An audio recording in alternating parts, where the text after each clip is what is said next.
Сегодня, как никогда ранее, в России и Якутии много говорят об Арктике, об ее экологии, о ее культурном и социальном наследии. Представители коренных малочисленных народов Сибири давно и прочно укоренены в российском государстве и российской истории. А Арктика давно уже стала одной из брендовых характеристик образа России как северной страны. Об этом мы и поговорим сегодня с нашей героиней. Я выросла городским абсолютно ребенком. Да, я безумна. Я продукт современности. Мне снились олени. Какая-то вот эта сила рода, она есть, и она пробуждается. Якутия – это сердце мира, и самое главное, какая-то чакра. Космос рядом, небо рядом. Процессы, они все равно, вот глобализация, они идут. А нам нужно перестать делиться на улусные признаки, на этнические признаки. Кындыкан – это символ объединения. Рвем все шаблоны и творим такую историю. Это программа «Якутия Лайф» и я, Ирина Ефимова. Сегодня мы говорим о родовом проекте «Кындыкан», который стал главным делом жизни и главной мечтой моей сегодняшней героини Маргариты Поповой. Добрый день. Здравствуйте, Ирина. Здравствуйте. 6 сентября 2020 года был дан официальный старт проекту «Кындыкан».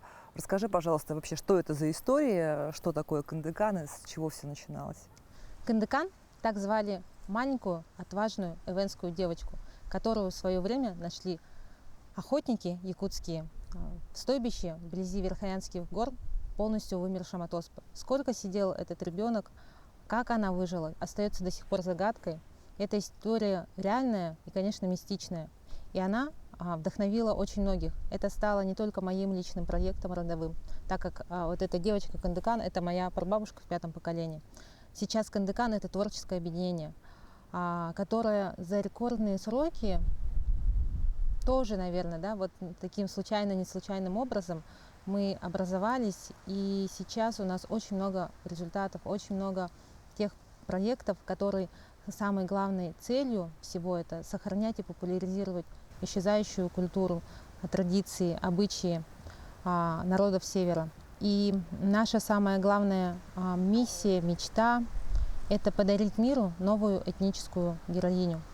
Есть Покахонтас, есть Мулан, есть Моана, а следующее – это Кындыкан. Да, я слышала, что вроде как чуть ли не переговоры с Диснеем вы уже ведете.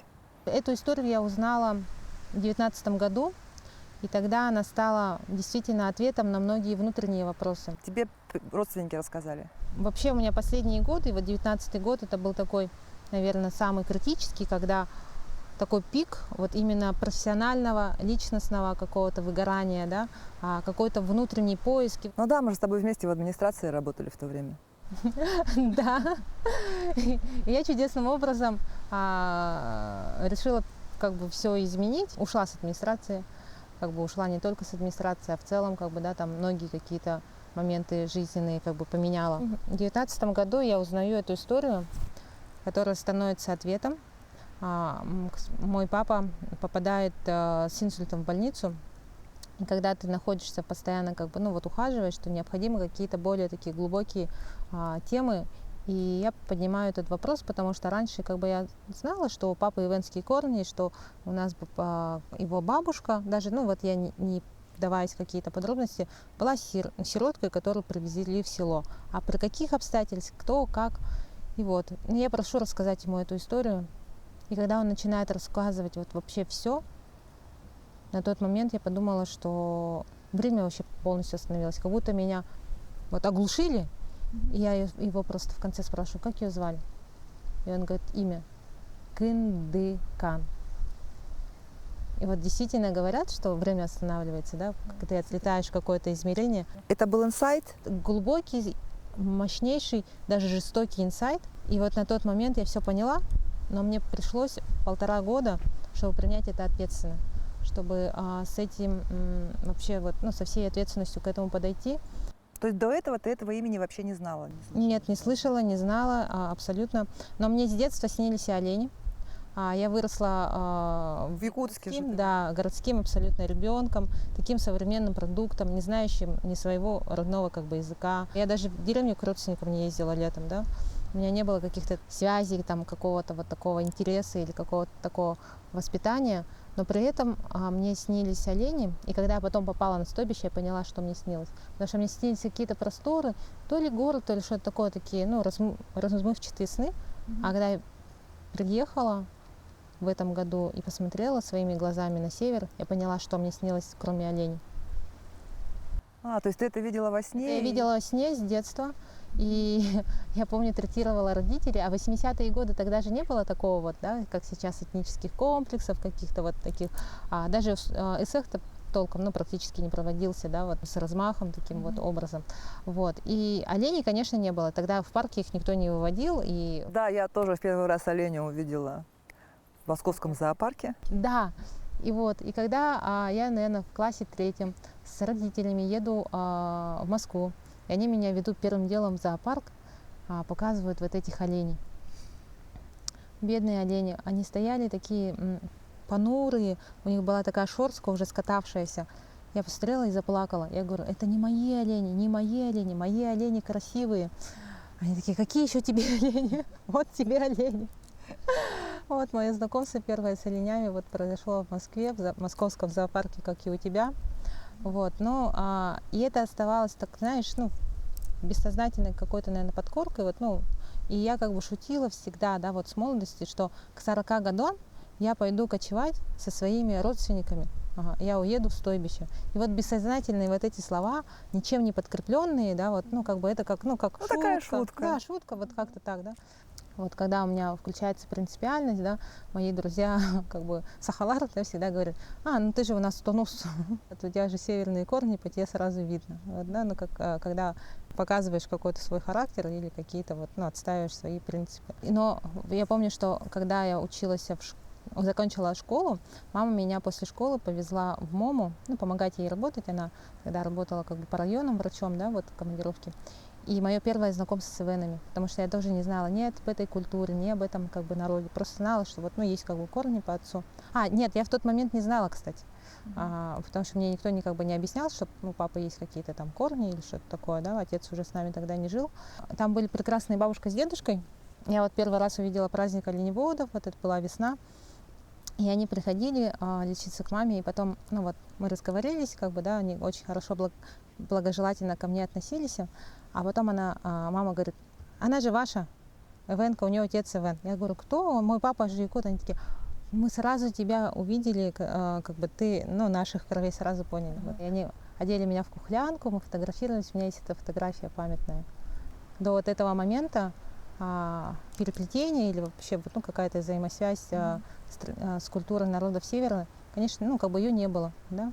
Вот. А потом как бы у меня начался как бы профессиональный путь, да, вот, ну, мы с тобой как бы коллеги, да, 7 лет, да, проработали вместе в одной команде, вот, и, но тяга вот к какой-то своей истории, она всегда как бы была.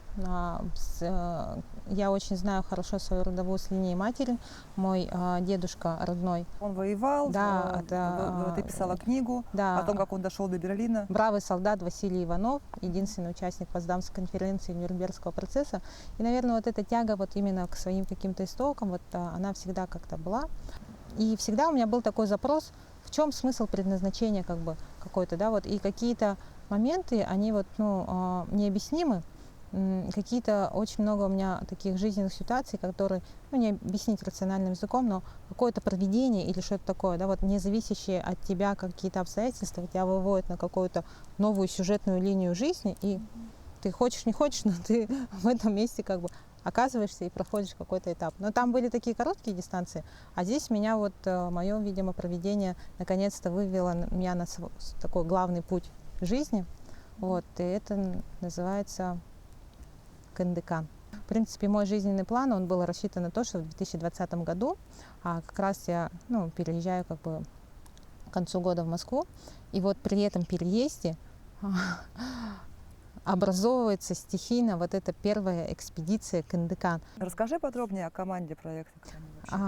Все пришли сами. У нас художники, фотографы, видеографы. У меня сейчас вот моя незаменимая Варя, да, которую вот я говорю, боженька мне просто отправил, когда я говорю, я сидела, и у меня уже начинался глаз дергаться. Это вот у меня предстояла вот эта презентация, вот все, вот эти мысли пришли. Вот я говорю, боженька, я говорю, я же ну, физически не смогу как бы сама, да, вот.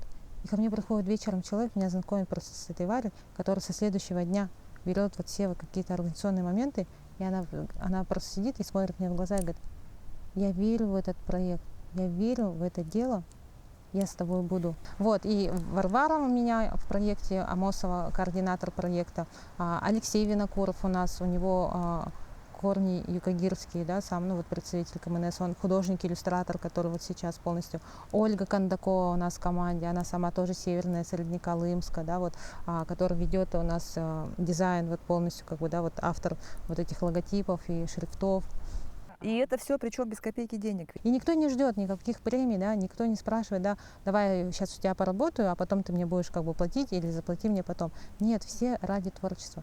В этом, наверное, самое главное достижение, что Кандыкан стала той площадкой, той платформой, новой формой комьюнити, где собралась вот креативная молодежь, да. Ну, Катя Суржанинова, художница прекрасная, написала пейзажи, как бы с нее началось. Она вот ехала, собиралась туда, планировала, да, и вот и мы предложили вот еще ребят подключить. Айтал Уран, это дуэт электронной музыки группа Уран, да, Руслан Ачиров. И все абсолютно тоже на своем энтузиазме. Маша Павлова, замечательный наш журналист, да, вот писательница, она тоже как бы вот этой историей как бы тоже вдохновлена. Мы сделали фотопроект, с Сегой съездили, Сергей Шарин, да, наш тоже член команды. И в составе команды также еще поехала якутская целительница, удаганка Кюнеш Дичковская.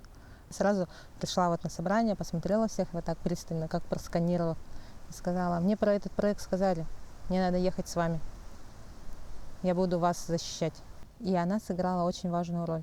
Во-первых, она очень помогла как бы старейшинам, там, да, они очень обрадовались, полечила, во-первых, да, вот, ну, в стойбище. А во-вторых, были там ситуации, когда ребята как бы ехали, да, и нам сказали, что вы попадете в самое, ну, близлежащее доступное как бы стойбище, которое находится ближе к дороге.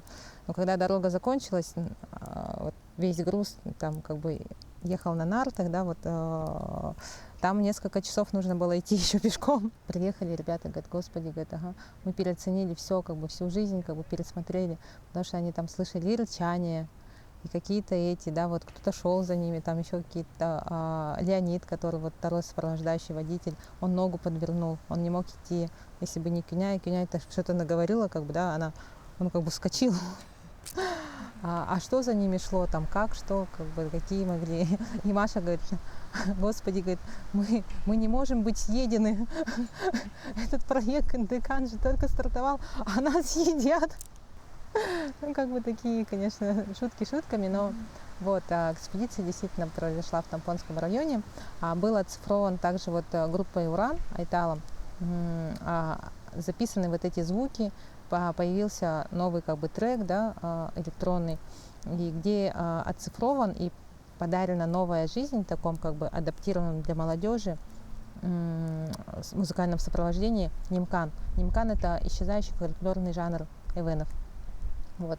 И в Якутии у нас 3 исполнителя, среди которых вот Дарья Михайловна Осенина, которая была вот в стойбище, да, вот. И путем вот таких материалов, таких, наверное, проектов, ну, как бы мир больше узнает. Самое главное, приобщается молодежь. Давай подытожим, что стало результатом первой экспедиции. Видеоматериалы, да, статьи, картины и оцифрованный нимкан, оцифрованный фольклорный жанр.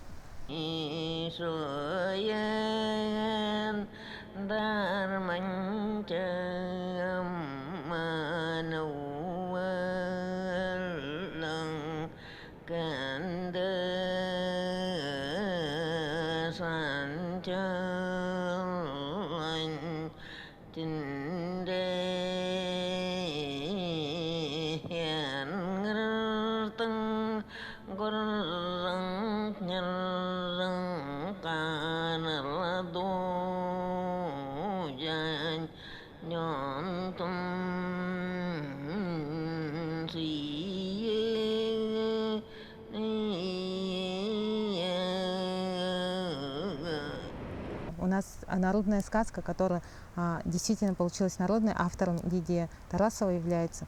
Там мы учли все моменты вот эти, да, культурные, традиционные, советовались с экспертами, да. А кто автор сказки? Автором является Лидия Тарасова, прекрасная сказочница, писательница из Якутии. Она сама биотехнолог, микробиолог, и сказки — это ее хобби. Вот. И сказка получилась очень добрая, очень такая со смыслом, ее надо читать, вот, и слушать. И в ней приняло участие очень большое количество людей, экспертов. Мы работали с носителями языка, культуры. Да. У нас эксперты эвенской культуры, вот, Борис Осипов, молодой лингвист, да, тоже наш член команды.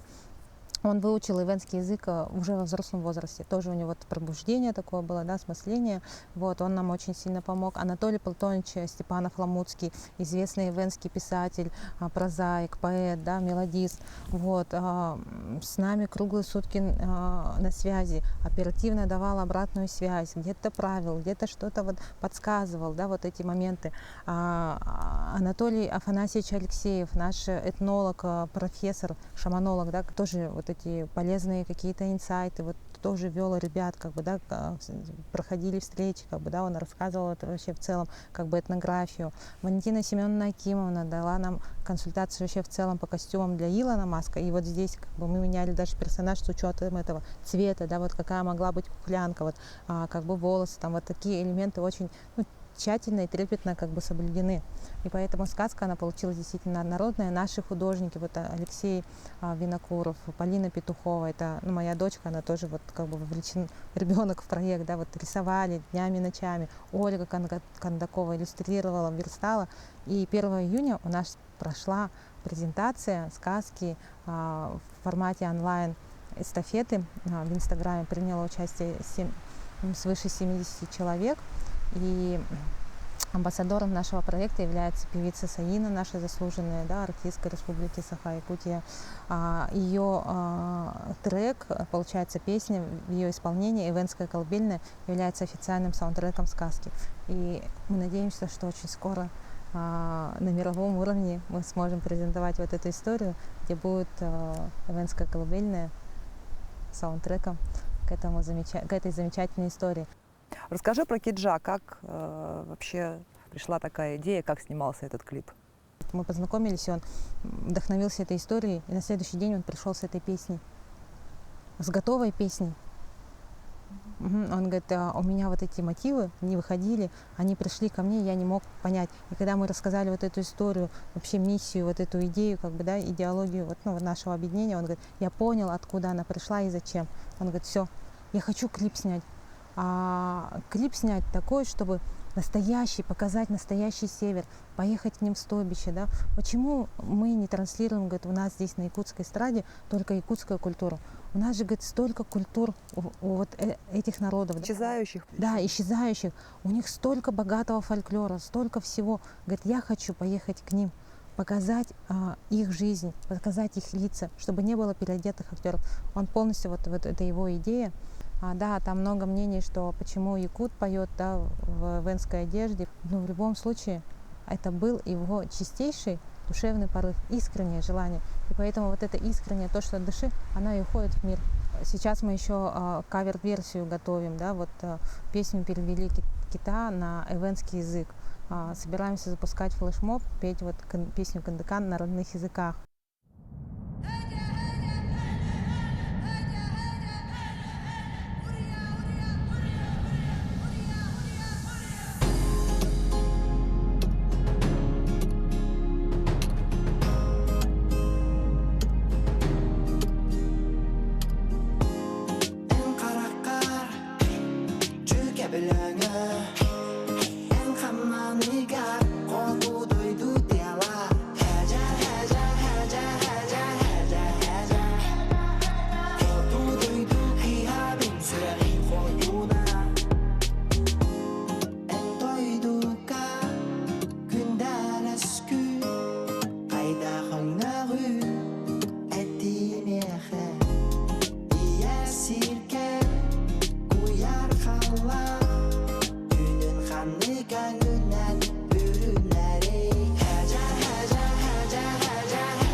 Lebeden kurtul Oleyinda baygılın Atetten Oleyinda emmegin kurta артын Кроме тебя никто мне не нужен. Без тебя падаю, как комета. Тебя в этом танце кружит. Будто ты унесенная ветром. Ты как водопад, я всюду искал тебя. Ведь ты прекрасна, как весна. И я готов утопать в тебе. А ты танцуй для меня.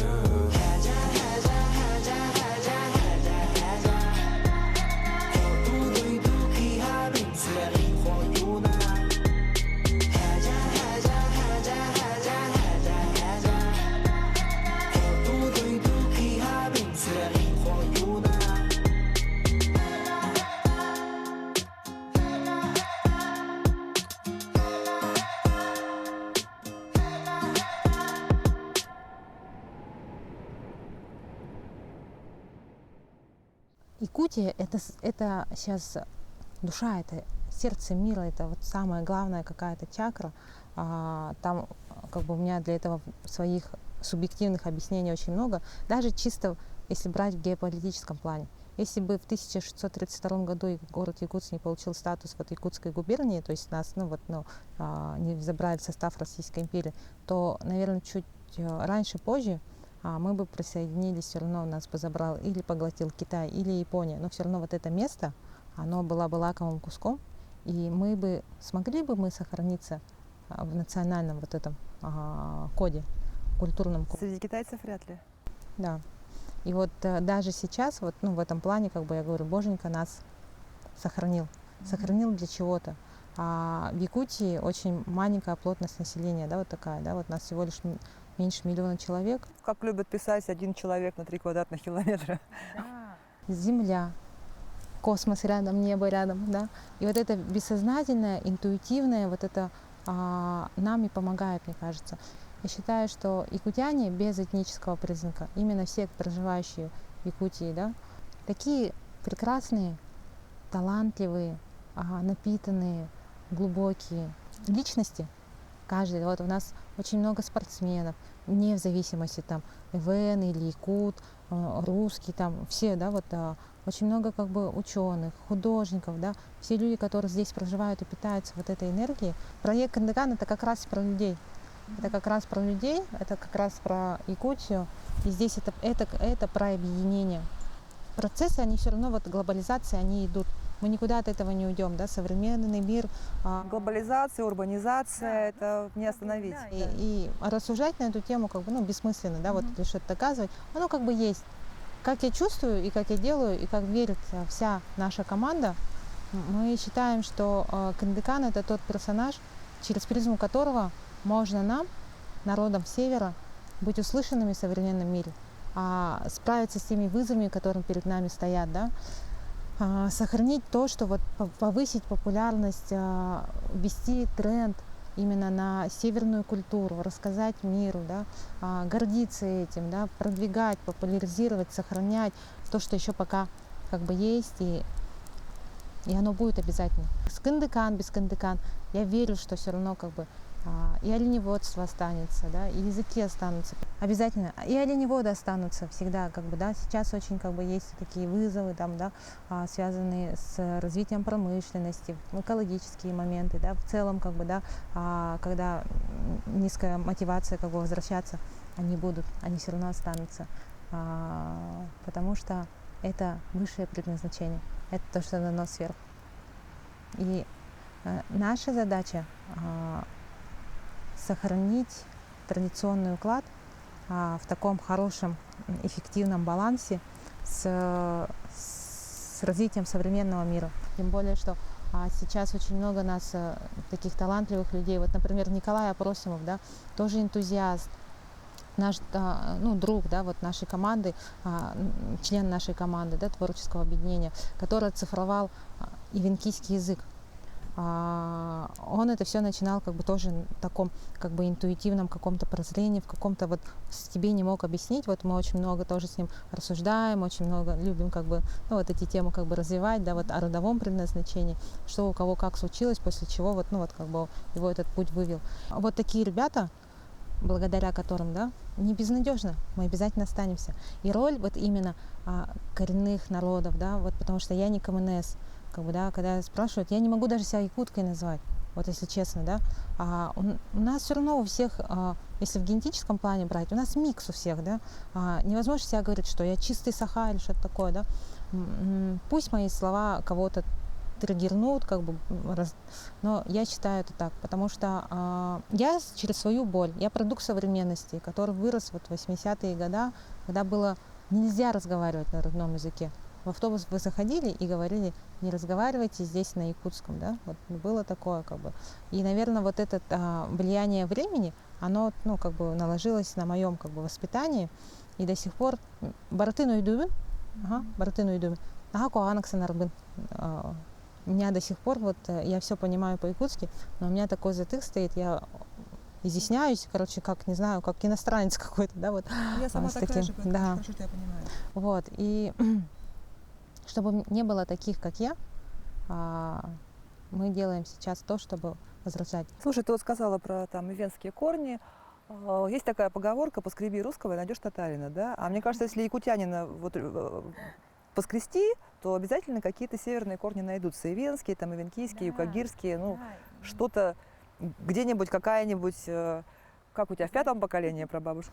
Да, в 5-м поколении, я говорю, совсем дальняя родственница, я говорю, и вот меня там спрашивают, говорят, а почему там, типа, вот, ну, якутскую культуру ты не хочешь?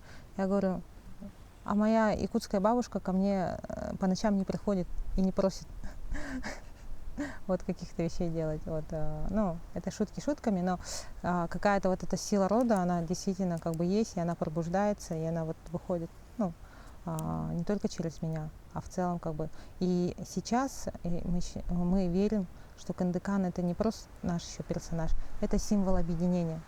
Символ объединения, когда нам нужно перестать делиться на улусные признаки, на этнические признаки, а просто объединиться. Объединившись, не растворяться, а именно объединившись, сохранять культурный код каждого народа. И это возможно. И это намного эффективнее, чем критиковать друг друга, чем топить друг друга, чем мешать друг другу. Наша сила сейчас в объединении, и молодежь идет к этому. Самое важное, что у молодежи говорят, что она не хочет там изучать или что такое. Нет.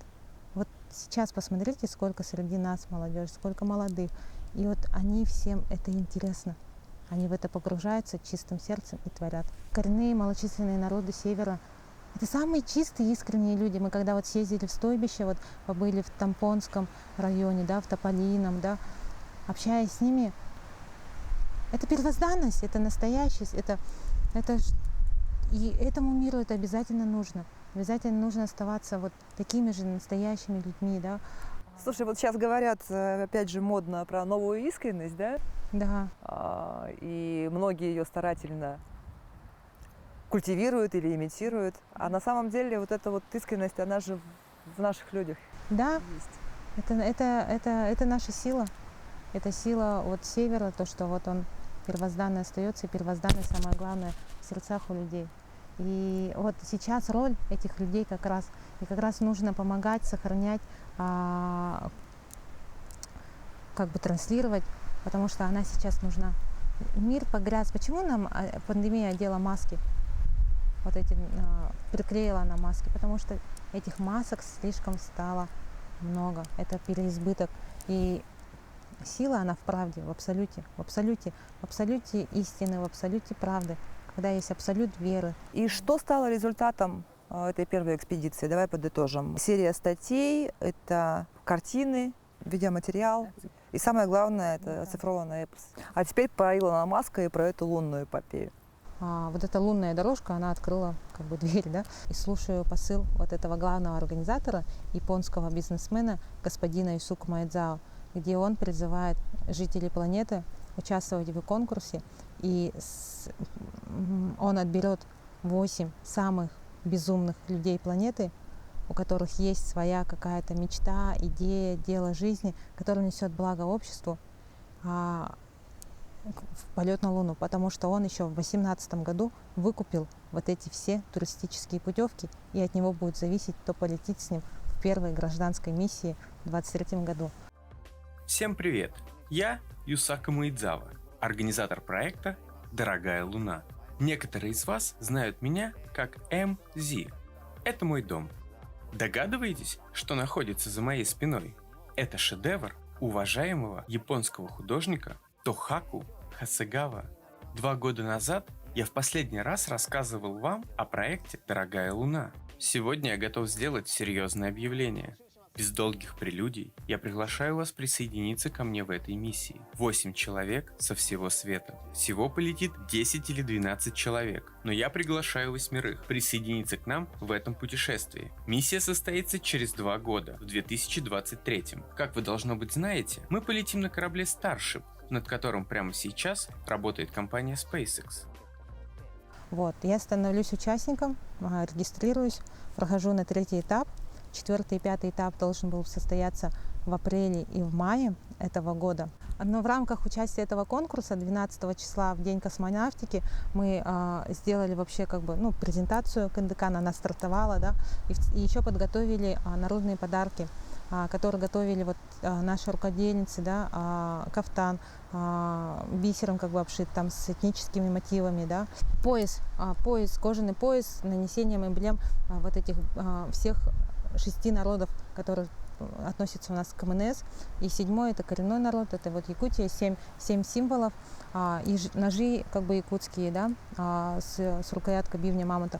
И здесь такой посыл, который мы с ребятами вложили, это не только как подарки, ради подарков, а именно то послание. Илон Маск сейчас, да, тоже, который организатор этого конкурса, на чьем корабле состоится эта миссия, он является человеком номер 1 на планете сейчас. Он сейчас от его просто одного твита зависит экономическая ситуация в мире. В общем, да. А он тот, кто трансформирует. И этот посыл мы отправляем от хранителей Севера. Hello, мистер Маск. Конничева, Маэзава-сан. Я Маргарита Попова, основатель проекта КНДК. Самая безумно решительная участница вашего конкурса Dear Moon. И сегодня, в юбилейный день космонавтики, я передаю вам послание от исчезающих народов Севера. Мы – древнейшие люди планеты, редкие, но стойкие.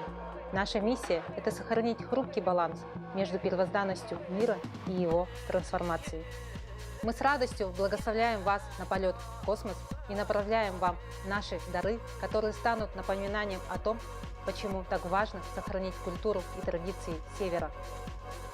Ну и как видите, а мы уже с вами здесь, в самом холодном регионе мира, где температура доходила до минус 70 градусов, и это аналогично космическому пространству. Готовы проверить на себе? Welcome to Якутия. Якутия Йокосо.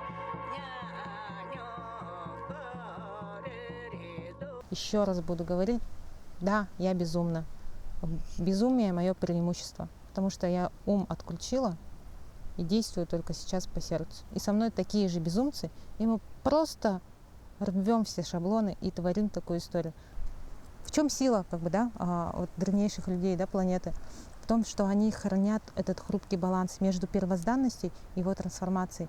И эти подарки – это еще послание, напоминание, что трансформируя этот мир, необходимо помнить об этом балансе, и что мы его просим помнить. Потому что если мы перейдем все эти границы потребительства, трансформации, то мы потеряем этот наш дом. Можно улететь на Марс, но не улетят все.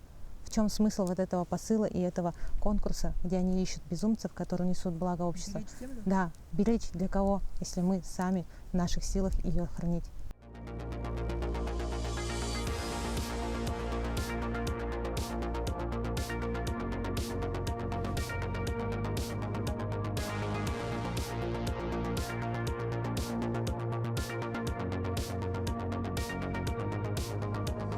Конкурс пока приостановлен, мы все участники следим, дальше ждем событий, у нас даже есть группа в Телеграме, мы объединяемся в команды этих безумцев, будущих лунатиков, но пока никаких сообщений нет, но при этом у господина Маэдзава поменялись планы, и он летит в декабре 2021 года на российском корабле «Союз». вместе с Александром Мизуркиным, экипаж корабля. И вот я недавно была в Москве, я чувствую себя вот реально той сумасшедшей женщиной, маньяком. Потому что мне осталось еще меньше шагов, чтобы достучаться до него. И вот у нас он в конце июня месяца возвращается в Россию, на 3 месяца будет проходить подготовку в Звездном городке. Кукла Кандыкан, наш символ проекта, символ коренных народов мира, уже готова, и она в скафандре. А кто автор куклы? Автор куклы, да, замечательная, вот говоря о творческом объединении нашем, Харчана Долс. Она вдохновилась вот этой историей, вот этим посылом. И Харчана Долс — это очень известная наша мастерица, ее куклы как бы расходятся по всему миру. И куколка исполнена как бы... Вот. Там тоже не было ТЗ, это ее чисто видение. И еще уникальность наших всех продуктов, то, что ребята творят так, как чувствуют.